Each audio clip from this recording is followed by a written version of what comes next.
ini kepada Allah Subhanahu wa taala. Alhamdulillah, perkara sholat, ayo kita sama-sama sholat berjamaah.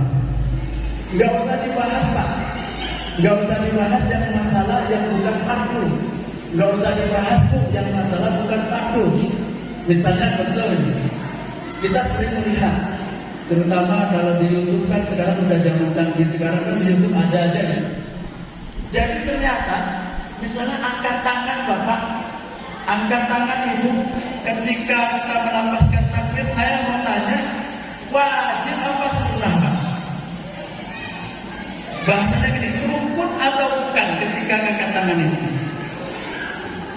Pak, rukun atau bukan? Rukun. Bapak, rukun. Gak ada yang bilang bukan rukun. Coba tengok di tuntunan sholat, ternyata angkat tangan ini bukan rukun Pak. Kenapa begitu? Contohnya macam Maliki. Imam Maliki itu ketika dia sholat, kalau dia apa? Allahu Akbar, tidak ada angkat tangan. Nah kemudian ada misalnya mengatakan, oh angkat tangan harus di sini ketika takbir. Allah sampai di telinga. Yang kalau dia macam Syafi'i silahkan Pak. Misalnya dia bermacam Syafi'i silahkan seperti ini. Karena memang Imam Syafi'i mengajarkan seperti ini. Nah kalau dia tidak bermacam Syafi'i begini, ya silahkan saja. Tapi yang macam Syafi'i tidak boleh menyalahkan orang yang tidak mengangkat tangan, dan tidak boleh yang menyalahkan cuma sampai di sini. Kan gitu. Boleh-boleh aja. Mau dia begini Allahu Akbar, mau sampai di sini Allahu Akbar, mau sampai di sini Allahu Akbar, mau di apa misalnya Allahu Akbar, enggak angkat tangan. Allahu Akbar semua manhajnya, sumbernya ada dari Rasulullah SAW, dilakukan oleh 4 mazhab. Boleh, enggak boleh saling menyalahkan, itu biar akur. Gitu. Cuman kalau misalnya orang yang bermacam sapi, dia sampai ke telinga, jangan dipaksa untuk mengikuti yang tidak sampai ke telinga. Ini tidak rukun, ini sunnah. Ini sunnah yang tidak perlu dilakukan. Kenapa? Misalnya langsung Allahu Akbar begini silakan.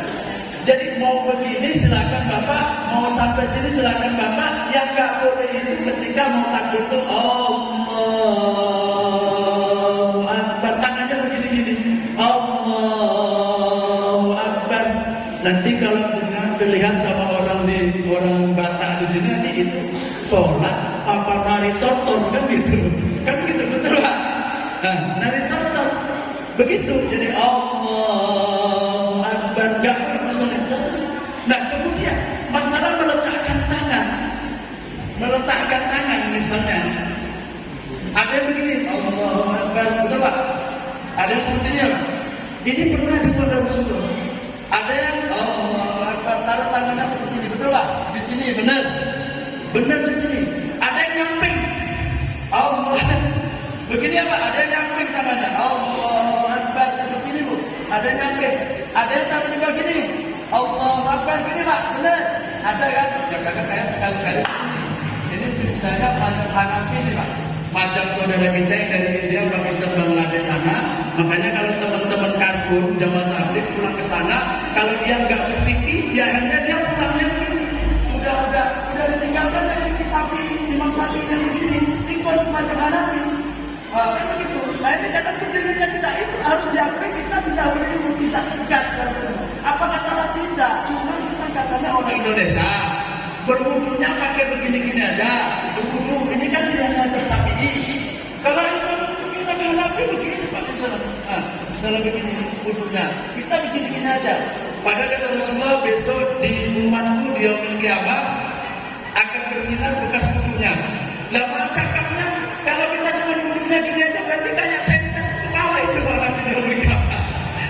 Kayak senter kepala itu kan, kayak di senter kepala. Jadi kemudian, begini, ya silakan aja.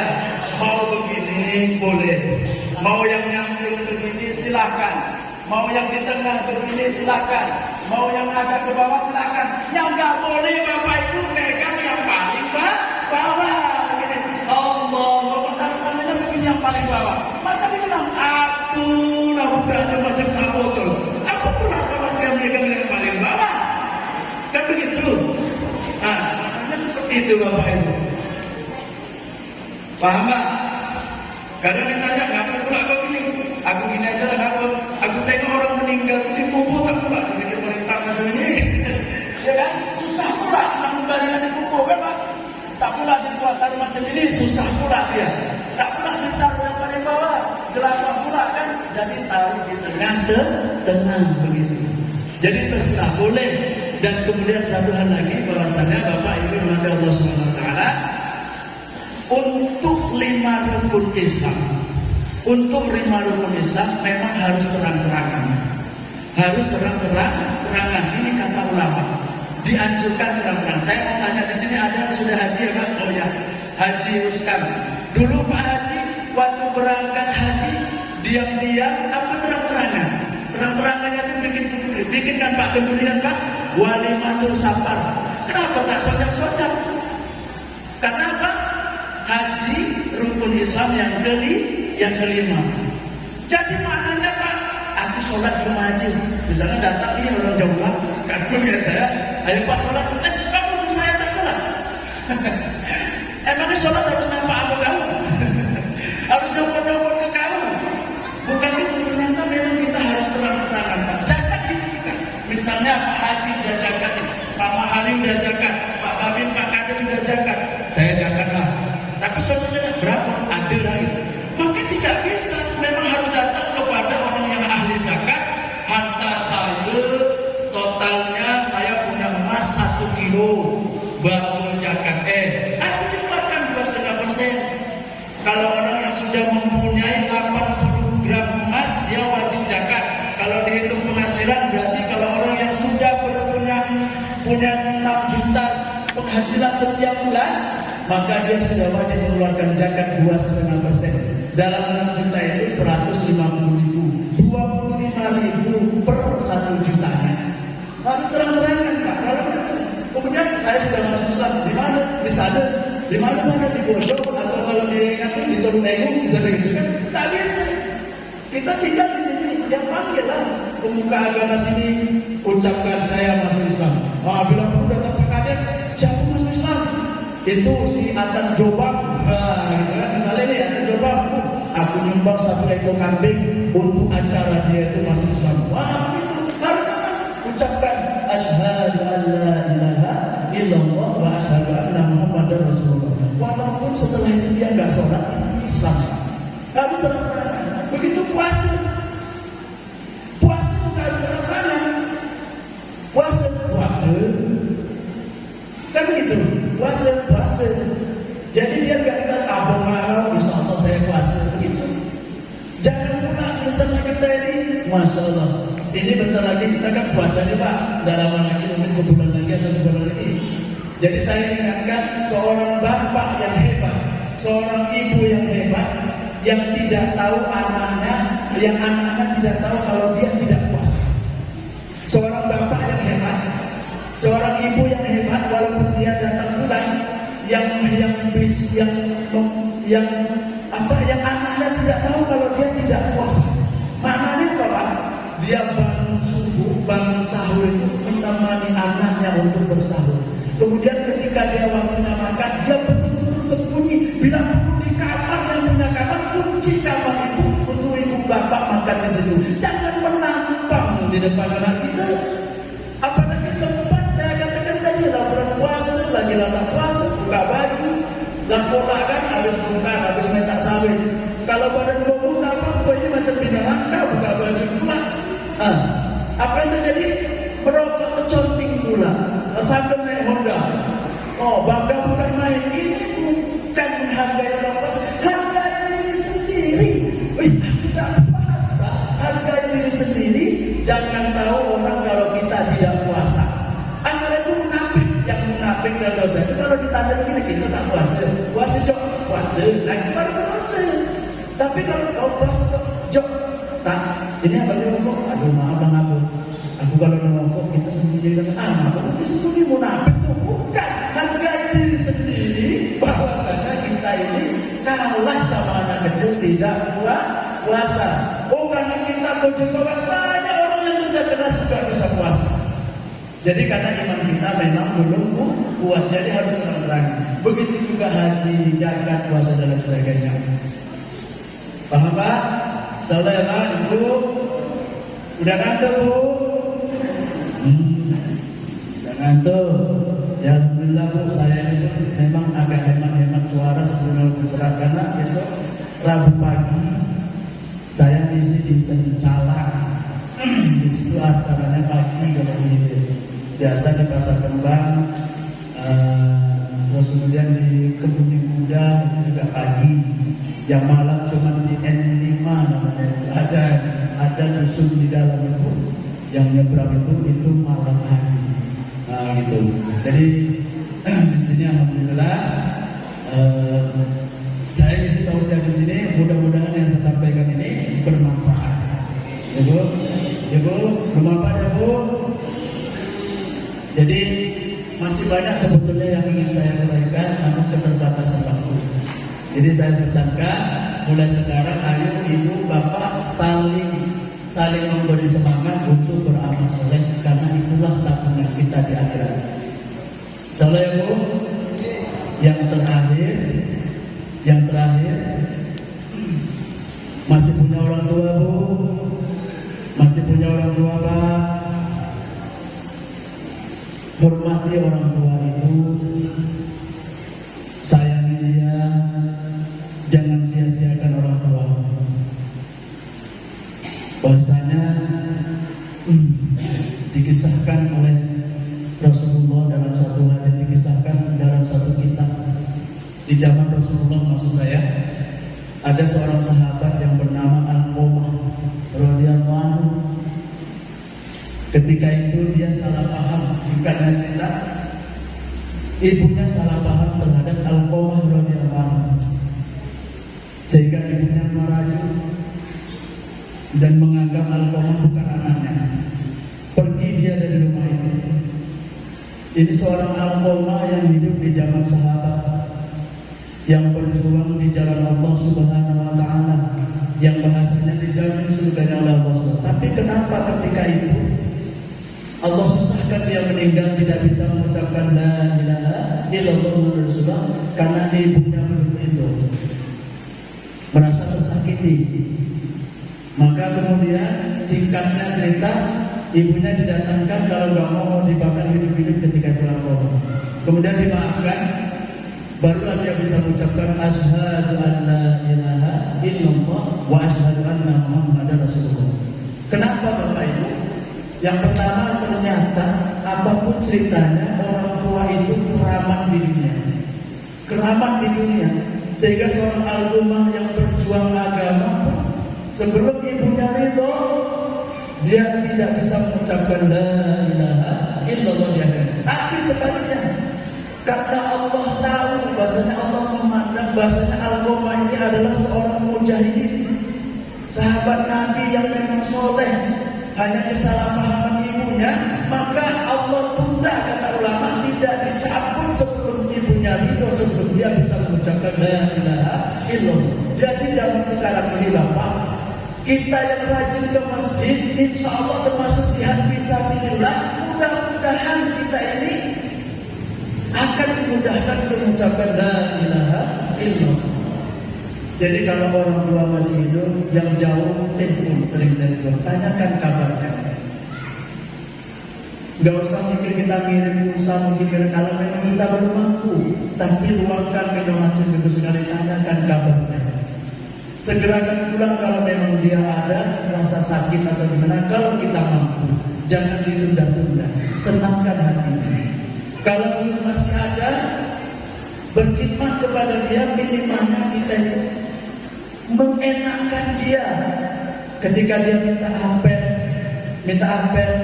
Allah, aku minta apel, jangan kita sobat, boba tagihan mak nih, nak mampus, gitu maksudnya. Apa pula, kita tak ada apel, macam mana nak makan, jangan kita pulian aja. Minuman satu biji, belikan saja begitu Islam. Hormati. Kalau yang sudah meninggal dunia, doakan dia, ini mana saya belum sholat, macam mana mau mendoakannya Pak Ustaz? Bacakan Al-Fatihah. Saya tak tahu caranya macam mana. Ambil surat Yasin yang kecil, yang bukan surat Yasin yang biasa kita baca. Di situ misalnya saya tak pandai baca Yasin, udah Al-Fatihah. Di situ ada bacaan tawasul ila hadratin Nabi Mustafa dan seterusnya.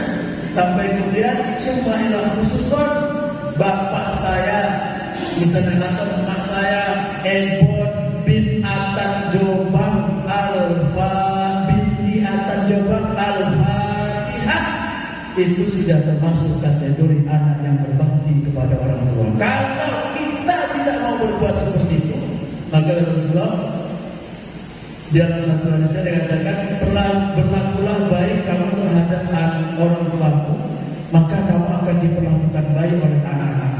Jadi apabila kamu tidak berlaku baik kepada orang tuamu, bahkan tidak mau mendoakan orang tuamu, maka kamu nanti setelah meninggal dunia tidak akan didoakan oleh anak-anakmu. Ini mudah-mudahan kita di sini semuanya berbakti kepada orang tua, kita doakan orang tua, jangan tinggalkan tawasul ila hadratin Nabi Mustafa untuk berkirim Al-Fatihah kepada orang tua. Jangan kita ikut orang yang mengatakan bahasanya Al-Fatihah tidak sampai kepada ahli kubur. Kita tidak mengikut itu, ikut yang paham bahasanya 4 mazhab mufakat Al-Fatihah sampai kepada ahli kubur. Mudah-mudahan sebelum kita tutup, satu lagi, mudah-mudahan kita dipahamkan oleh Allah Subhanahu wa taala. Amin. Allahumma amin. Sebelum kita tutup, yang terakhir, ibu yang hadir, yang lainnya sudah pada datang, mungkin sampaikan kepada yang lainnya juga bapaknya, jangan ketika haid masuk ke dalam masjid. Itu adalah hadisnya berkata la uhillu li haidin wala junubin. Yang dikatakan bahasanya aku tidak menghalalkan orang yang haid dan junub berdiam di dalam masjid. Jadi masuk ke masjid, duduk mendengarkan tausiah seperti ini tidak boleh, haram hukumnya. Ya kalau gitu saya tidak mendengarkan tausiah, mungkin yang kedepannya kita bisa mendengarkan. Enggak ramai, ya enggak apa-apa asal kita tidak berdosa. Kemudian ibu jangan suka mencukur alis. Jangan suka mencukur alis. Allah melaknat wanita yang minta dicukur alisnya dan mencukur alisnya. Kalau digondang macam mana? Kalau ada mesinnya benar orang lain digondang. Digondang apa digandang? Yang kalau nak pengantin itu jadi pengantin apa kan? Digandang. Saya bilang ke Pak semalam gitu dulu. Terus apa digondang itu diprotes? Bukan gondang pasal, digandang. Digandang itu cuma yaitu mungkin sekali itu karena memang ada istiadat kita. Tapi sebaliknya jangan. Cuman kalau yang kita yang memang sudah bebas, jangan mencukur alis. Karena Allah melaknat yang seperti itu. Dan kemudian ibu jangan memotong rambut di atas bahu. Walaupun ibu memakai jilbab, maka ibu terhitung berdosa. Tapi tidak sebesar dosa meninggalkan salat, tapi tetap terhitung dosa. Wanita yang rambutnya pendek di atas bahu ini menyerupai laki-laki.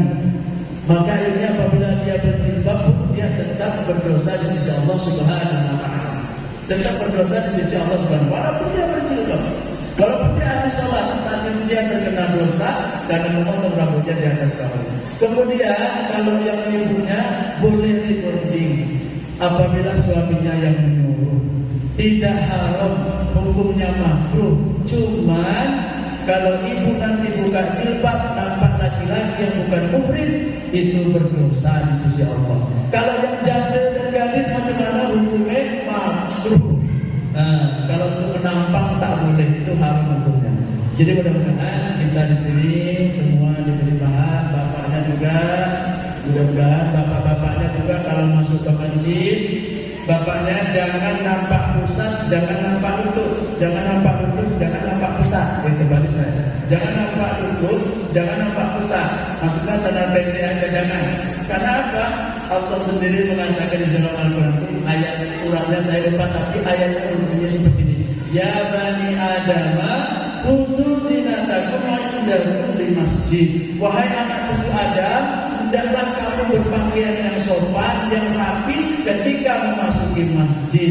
Maksudnya yang laki-laki tertutup pusat dan lutut, yang perempuan tertutup seluruh tubuhnya terkecuali wajah dan telapak tangan.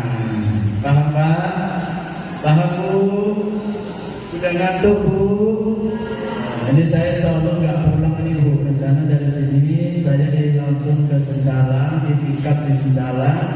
Nah, baru di situ sekalian menjumpai teman, baru Rabu paginya isi tausiah di Sencalang itu. Yang mudah-mudahan apa yang saya sampaikan bermanfaat. Saya sebelumnya mohon maaf, saya tidak menasihati yang tua, cuma saya ini berprinsip seperti buah kates, buah pepaya ini Pak. Buah pepaya itu yang putih-putihnya di atas, kemudian yang mulai masak, yang udah tua dan yang masak, yang ragam di bawah. Betul Pak? Nah begitulah saya duduk di sini bukan menasihati Bapak, tapi berbagi fikir, karena bapak-bapaknya yang sudah dulu beramal daripada saya, banyak pahala Bapak daripada saya. Mudah-mudahan Bapak yang tersinggung saya mohon maaf, yang tidak tersinggung alhamdulillah, kita niat amal dan taklim untuk menyampaikannya. Mudah-mudahan masjid kita ini jadi ramai, jadi cepat siap, dengan catatan ikhlas tidak ikhlas kita berlimpah di jalan Allah Subhanahu wa Ta'ala. Alhamdulillah, cukup sekian yang saya sampaikan. Lebih kurangnya saya maaf. Kalau ada kata-kata yang salah, saya mohon diampuni dan mohon dimaafkan, karena kita sebagai manusia ada khilaf dan salah. Cukup sekian, saya tutup dengan doa kepada majelis. Subhanallah wa bihamdihi, subhanakallahumma wa bihamdika, asyhadu an la ilaha illa anta, wa astaghfiruka wa atubu ilaik. Assalamualaikum warahmatullahi wabarakatuh. Kalau untuk doa di mana-mana saya serahkan sama ulama. Saya pemuka agama tempatan saya memang nggak mau. Ya, saya suruh imam, suruh doa itu memang saya serahkan.